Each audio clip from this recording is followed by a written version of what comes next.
Public Safety Committee, March 30th, 5:30. Rebecca, if you would take the roll call, please. Sure, Mr. Chairman. Mr. Clay is on his way. Beston? Yep. Camisso? Here. Malowitz? He's in jail. Again? Epicoro? Yeah. Ethier? Here. Collins? Here. Lockhart? And Ward? Here. 8 present, Mr. Chairman. Thank you. Can we make, approve the previous meeting, please? I'll make a motion. Second. All in favor? Aye. Okay, unanimous on that. All right, item 2 is table at the request of sponsor. Item 3 is withdrawn. We are going to skip over 4 and 5 to take the sheriff's items first. Item 6 is amending the 2023 Sheriff's Office budget for reimbursement for auction agency vehicles.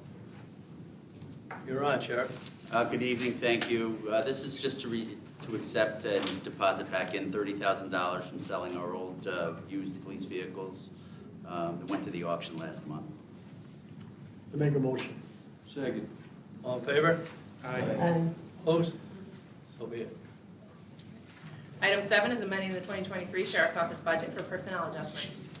So this is to adjust 3 salaries by $5,000 each.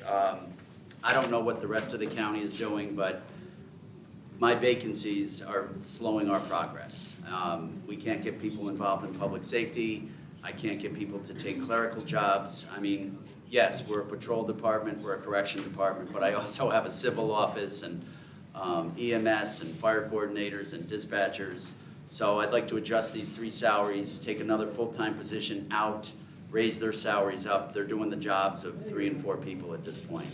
And I'd also like to just speak real quick on the residency requirement. I spoke to you folks about 18 months ago, and I know that there was a committee or something going to be formed.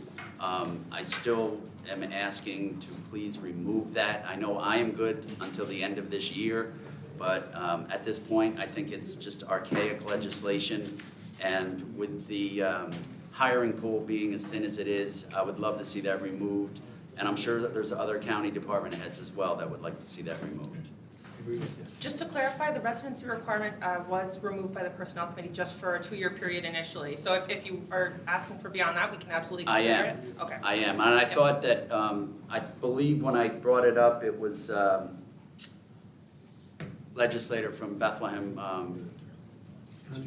Kuhn. And he wanted, as well, agreed that it was archaic and it should be withdrawn. I'm good through the end of the year, but again, this isn't gonna be a 6 or 8 month fix. This is gonna be something that's gonna take years to come around, and it really needs to be addressed and get outside. Now, I have gone through my deputy list already, so I'm going outside the county, and again, I'm still good, but it's something that when it expires, you know, what am I gonna tell these young kids that, you know, we're taking a job and driving 40 minutes, and now you have to uplift, you know, move your family here. So I think we really need to get a committee or something together sooner than later. Sheriff, as chairman of personnel, I assure you, we're going to take a serious look at it Thank very you. shortly. I also think it's been godfathered. If you move in during the 2 years, you don't have to move out. Yes, that's Once correct. once the 2 years goes. Okay. Sheriff, so right now, are we talking deputies or are we talking non-sworn officers? Sir, I can't get anybody to take Right, anything. remember that. Because deputies don't have to live in the county. Remember that. Yeah, they do. They- Well, they- right now, they- they don't. Well, But by law, by state law, State you're law, right. yeah, state You're law, they right. don't have to live in the county. They can live But the in county law is keeping us to From doing it. enforcing that, yes. Gotcha. Thank you. Yes. And years ago, Gary, as well, correction officers, we always did contiguous counties. Right, abutting counties, right? They Right. used to- Yep. And, I mean, I went through 50 candidates to get 7 for our police academy. Where most of them living? The 7 that I have, I think all are in, except for 1 is coming up from Warren County, coming down from Warren. And what about the other 43, where'd they all come from? No, I went through 50 candidates and got 7. I got Oh. 7 to take the job. Oh, I still have I about see. 20 vacancies, and it hurts. At the jail, I'm probably in the 60s or 70s right now with vacancies. Wow. EMTs, 30 to 40. So I know we just adjusted the EMT contract, and I can't thank you enough because that puts them on par now with local EMS agencies. And, you know, when we're negotiating right now with the correction officers and the deputies. And that's awesome, and I hope they get more than they're asking for. So we just gotta mirror what the state's doing. Yes. Be no brainer. Sheriff, I don't know if you were here back then. This residency all started because at the time, the county executives were hiring commissioners from out of town. Yes. And somehow through years, it's drizzled down to what it is today, and it's a nightmare. Yeah. So we gotta correct that. Yeah, no, thank you. So that's where I'm at with that. Any more questions? I just want to make a comment for the record. There is a tremendous disparity between the city, the county, and the state pay rate. The position I left at civil service in New York State in 2000 paid $60,000. That same position now pays almost $99,000. They have a rational cost of living adjustment that everybody else should have, and almost nobody else does. So you can't compete with that. And so it's mandatory that we really take a good look at allowing people to come from wherever they can, because the need is only going to get worse. Mert, I am hiring a guy, unfortunately taking him from somebody else in the county. He's making $27,000 a year. Now, I asked civil service to allow his other accrued time to roll into the third step of their contract so we can give him even a better raise. But even that, It's the not a third living step wage. is $38,000. It's less than $15 an hour. Yeah. I mean, you can make more at McDonald's. Yeah. It's terrible. Sheriff, is that a full-time position, the 27? That's a full-time position for County Clerk Hidley at 27 and change. And I'm taking him over and moving him to the jail at 38. And even at 38, I mean, how do you support a family on that? You don't. Patty, you're next. Yeah, thank you, Sheriff. In light of the trouble you're having hiring, and what I saw in the paper the other day, one of your officers, of the correction officers, kudos to them, finding the drugs, and what was really alarming, the bullets. Yeah. No gun, so I'm kind of wondering where that gun is, but to my bigger comment or question, are you able to keep minimum staffing? Yeah, while you're- but the I mean, problem you run The in, danger is just incredible to our I can keep the corrections minimum officers. staffing going, but, you know, what happens is that, you know, of course, you're putting a burden on Well, you guys. do a mandatory overtime. Yeah, you're doing mandatory overtime on top of all the provisional hires I've had, because nobody wants to take the job, and we burn through the civil service exam. So, you know, look, these are the people that are watching the worst of the worst, right? I am mean, you only go to concerned jail about their now for safety. really, really heinous crimes. And needless to say, they're coming in with drugs secreted, bullets secreted. It's not gonna take too much to, you know, come up with some parts to make a zip gun inside that facility. That would be an absolute nightmare. Yeah. I mean, they're trying everything and anything, and thank God that we invested in body scanners a couple of years ago. Yeah. Because now every body that comes in goes in that scanner, and we're able to see, you know, exactly what we have. And we can see, you know, issues within the body, and we'll send them out to the hospital. I know you've been an advocate for the mental health of our workers, our corrections officers over there, and the deputies with the work that they're doing. Do many of the officers take advantage of? Yeah, you know, listen, typical all tough guys, and they don't want to, you know, fess up to anything. But, you know, we've got Ron Notar in our office, who's one of these individuals here, and we've got him pushing health and wellness on everybody, pushing nutrition, physical fitness. But again, you know, we're in a different time. You know, when I started at the jail back in the 80s, you know, I knew I wasn't going home for 4 days, but I knew that, you know. That's different now. And these folks want to come in, they want to work 40 hours and go home. And, you know, there has to be somebody watching the jail. I can't turn the keys over at 11 o'clock. So it's, you know, we're seeing more and more issues pop up. And then, of course, you know, when you're tired and everything else and miserable, you know, resort to alcohol or whatever. And, you know, I've got a CO in the hospital right now, could be paralyzed from the waist down as a result of an accident on the Northway. I mean, it's just, we're fighting hard to take care of them physically and psychologically, but at the end of the day, we also got to look at, you know, the pay scale. With you on that, big time. I just hope you relay, and I think behalf of this whole committee, how much we support the men and women in uniform out there and on the road. Well, I appreciate the that, job and they're I doing. assure you they do as well. Is there anybody there from Rikers yet? No, thank They're all God, gone? no, no, they're all local with 100 feds, 120 feds, no Rikers. Good. Yeah. Any more questions? We take this to a vote? Motion? Second. All in favor? Aye. Opposed? Unanimous. All right, item 8 is authorizing an agreement with CFG Medical Services regarding medical care at the Albany County Correctional Facility. Okay, thank you. This is the second of 5 one-year renewals. I probably won't come back for a third renewal. I want to put it back out to bid. This will be our 7th year with this company, and listen, things have been going good, but the cost, I think, is becoming excessive, and I think that we can go out and try to, draw in some new companies to get a better price. In fairness to this company, although this is a steep bump at 12.8%, in fairness, they have been the absolute best one we've had, but 5.7 million is quite a pill to swallow. So we are going to go out to bid probably late summer, but in the meantime, this company has basically accepted everything I've thrown at them. They were the ones who started the medically assisted treatment with us. They do a lot of dispensing of the Suboxone and Methadone at no additional charges. So they're a good company, and I just think 12.8 is a lot of money. But again, we're going to go out at the end of summer. Any questions? Motion? Second. All in favor? Aye. Thank you, Sheriff. Thank you, Sheriff. Thank you. Have Item a 9 safe is, night. you too. Item 9 is authorizing agreements with the New York State Division of Criminal Justice Services regarding the Alternatives to Incarceration Program. Lori Haggerty is here this evening. Good night, Sheriff. Take care. Welcome. Hello, everyone. This is a request for a contract renewal for the Probation Department and the Public Defender's Office to receive funding from New York State Division of Criminal Justice Services for our Alternative to Incarceration program. Probation provides pretrial services, and the Public Defender's Office provides defender-based advocacy for criminal courts.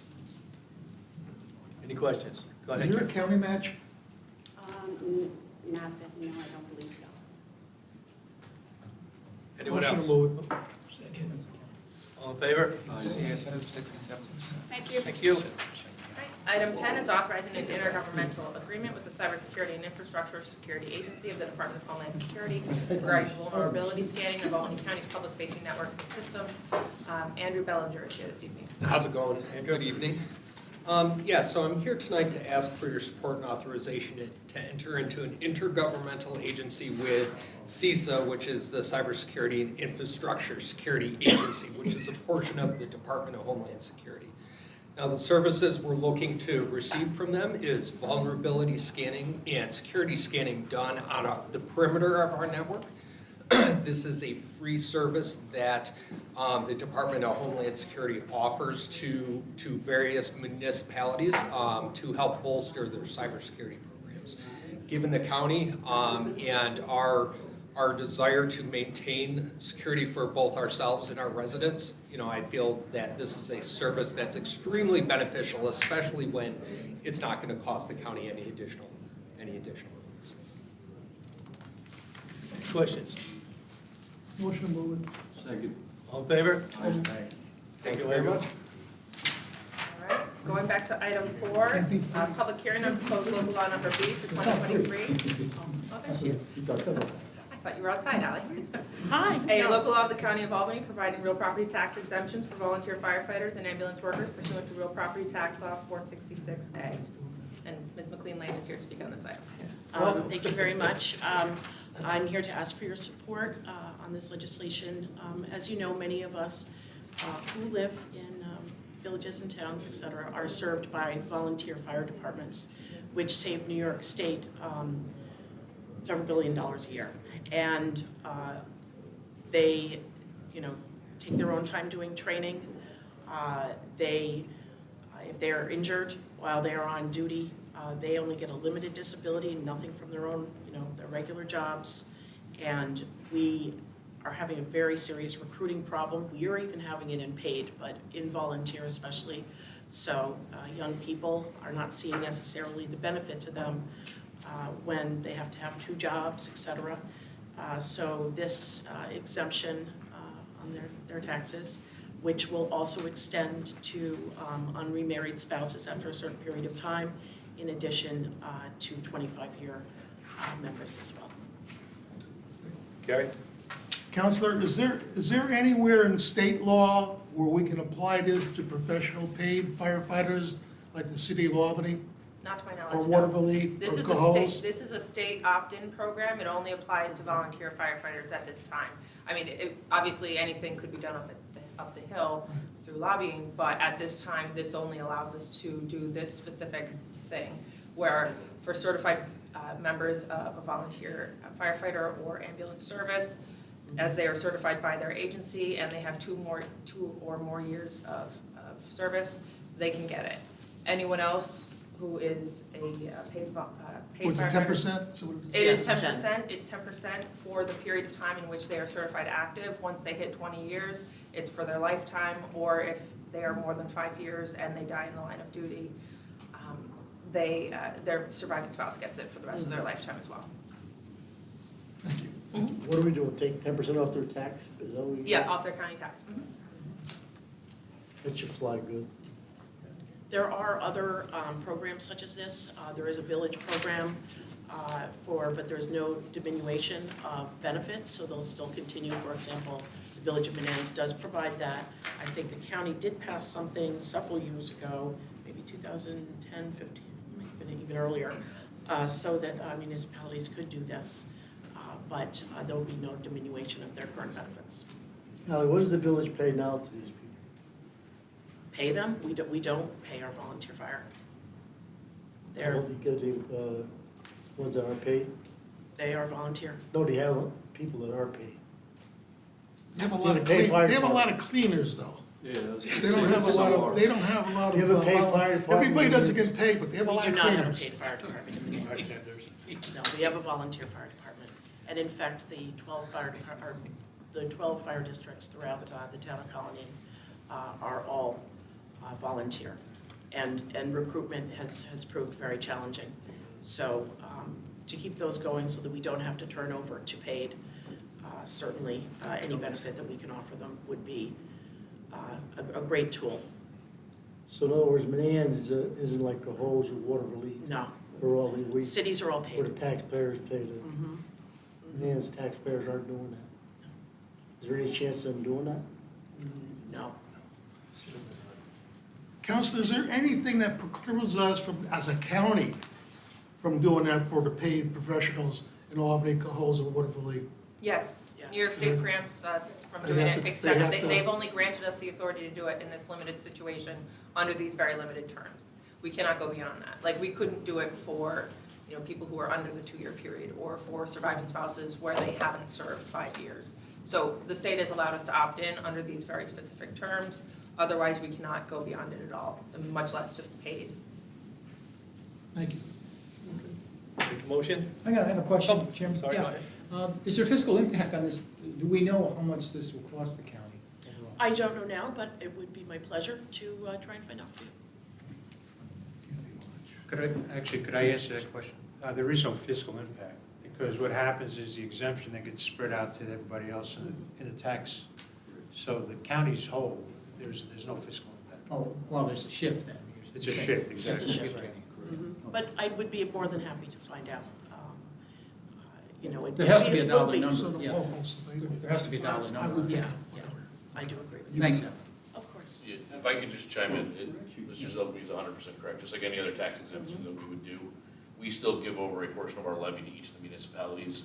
It's up to them kind of how they break it up, so this would just extend that out. But we still get our full levy amount. When the legislature passes a levy, that is what we collect. So let me ask you a question. What's this gonna cost the people on Berkshire Boulevard? You'd have to ask the city of Albany's assessor Well, how he enforces so it's that. based on And a it- levy. It's and it based on a depends how levy? many people, if you're talking the city of Albany, Berkshire Boulevard? Yeah, city of Albany, what's it gonna cost the There's people no in the city volunteer of fire. Albany? There's no volunteer fire. Albany's paid firefighters, so it wouldn't apply to them. Yeah, but we're gonna offset the cost, though. But the city of Albany will He's a still get their, colony. the city of Albany will still get their portion of the levy, apportioned out based on the ratio of real estate values. So they then split it up as they see fit with their assessor's office. So if So someone- this is gonna be coming from the town of Colony's levy. it would be repurposing, moving around the town of Colony's levy basically removing a portion of it from the volunteer firefighters and putting it on the rest of the taxpayers. And it's not gonna be on the Albany city taxpayers. It shouldn't be, unless there's It'll some be just weird the town of Colony. circumstance where a city of Albany person is a volunteer firefighter in another district. I'll support that. Sean? Sorry. It should be pointed out that it could affect any municipality, Yes. because some of the volunteers live That's a good point. in any municipality in Albany County, and own property in any, it would be their primary residence, I would assume. So it could affect every municipality. But basically, the county sends to municipalities a bill, the warrant, and the towns and cities have to split it up as they see fit, which is normally by assessment. Yeah, Right, Mr. Counselor? Chairman, they have to live in the district, or I'm sorry, they have to live in the municipality that's served by the district. Is that true, in this law? Yeah. Okay. And it's And for, under the state law. and it's for primary residence, right? Correct. Not for income company. No. The properties that they own. It's not. So, No. I can't conceive of a way somebody in Albany would qualify, but someone in a portion of Colony living in one fire district that serves the town of Colony, that'll be spread within the district. So Albany shouldn't change. Or Cohoes or whatever. Or anyone else who has paid. It's also, the other municipalities are voting on this now. So, for example, school districts, this is gonna be a pretty significant impact on school districts, because school taxes are the highest generally, the tax that you have. But that's an individual choice for each municipality. For example, Gilliland has already done it. So it's substantial, but it's, these are folks that have been volunteering for firework. They're also a very small percentage of the population. We're not Yeah. talking about, 50,000 people. Right. We're talking about, what, a couple thousand? Well, that- Maybe, I'm curious what- maybe. Yeah, I'm curious what those numbers were, Ally. Yeah, I'd be How many happy, would be I'll affected? be happy to ask. I can always go to FASNY, and I'm sure that they will They be, know exactly. they will be more than happy to help me with that. That's great. Thanks, Okay, Ally. my pleasure. Okay, so we're actually voting on public hearing Yes. tonight? Is that okay? Make a motion. That's easy, I'll make that motion. Second. Second. All in favor? Aye. Aye. No. And then item 5 is table pending public hearing. Good job. Make a motion to adjourn? All in favor? Aye. We're on it. All right, good job. Excellent.